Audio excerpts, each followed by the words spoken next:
So I don't know. I'm kind of torn on this. Yeah. Of was this the best thing? I do feel genuinely bad for the kid because he had Yeah. no chance at life with this as No. mom.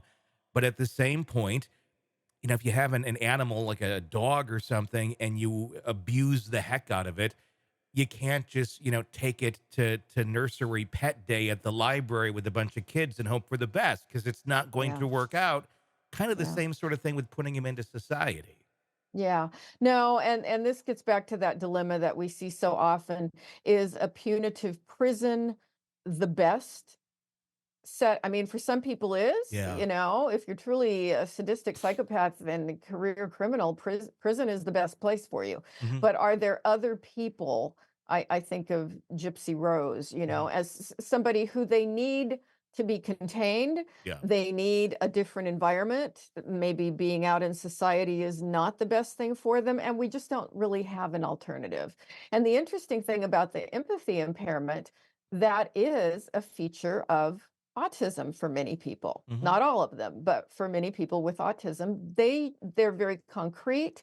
They may follow directions of an authority figure, and the empathy doesn't kick in for them the Hmm. way it does for the rest of us. So I don't know that he's psychopathic, and it may be that he is, and that would have come out in the personality testing that we don't see. Hmm. And so I would like to see a lot more data. And yeah, I hear you. Is he vulnerable? Is he too damaged to be out in society? But again, he's a person I would rather see him in a state institution, like Hmm. a state hospital, a locked facility, or something like that, rather than a hardcore prison.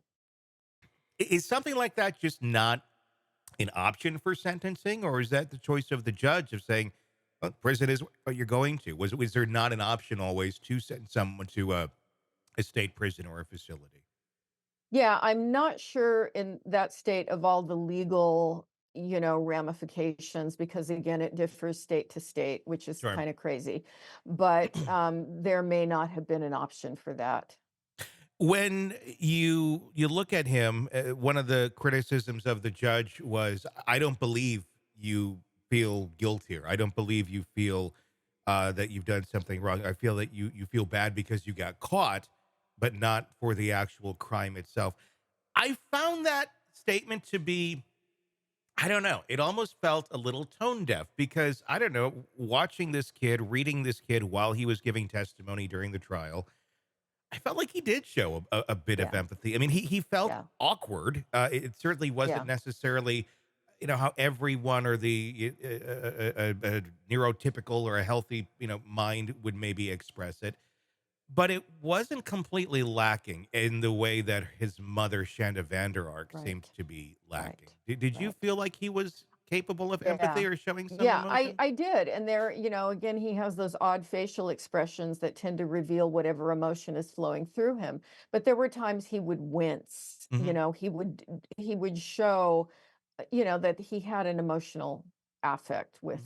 with what was going on. And yeah, I would. He's another one. I'd love to spend some time talking to him. Yeah. You don't probably get the full picture when a person is seated in a courtroom. And if you could just sit and have a nice long conversation, you'd have a better sense of who this guy really is and what is his capacity for caring for people. I think that's a big piece of it, the capacity. It seems Yeah. that part of this was also the judgment was made strictly on the basis of his age.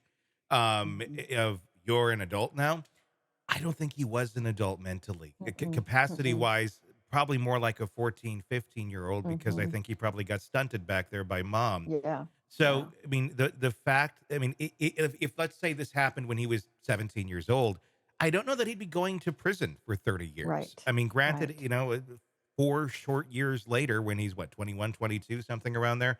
Um, I don't think he's probably changed all that much from that No. age it or No. grown mentally. So yes, on number scale, is he 20 something? Sure.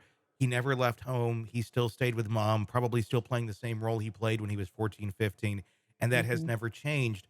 So Mhm. it's yes, an adult, but also hard to judge him that way because just because it's on paper doesn't mean it's there. No, very true. And that's one of those nuances that the court may not be adept at picking up on and understanding, unfortunately. But that's how he struck me from the beginning. He Hmm. seemed much younger than his age. Yeah, it's just a sad case all around. Horrible. Who knows what's Hmm. going to happen there in prison? Maybe justice was Hmm. served. Maybe I don't know. At the Yeah, end of the day, there's a kid that's dead, and those who were responsible are behind bars. So yeah, I guess that's somewhat of a win. yeah. Really sad. Hey, it's Tony Brueski. If you like the podcast, be sure to like, subscribe, and press that bell so you don't miss any of our updates on the cases we're following for you right here at the Hidden Killers podcast from True Crime Today. And thanks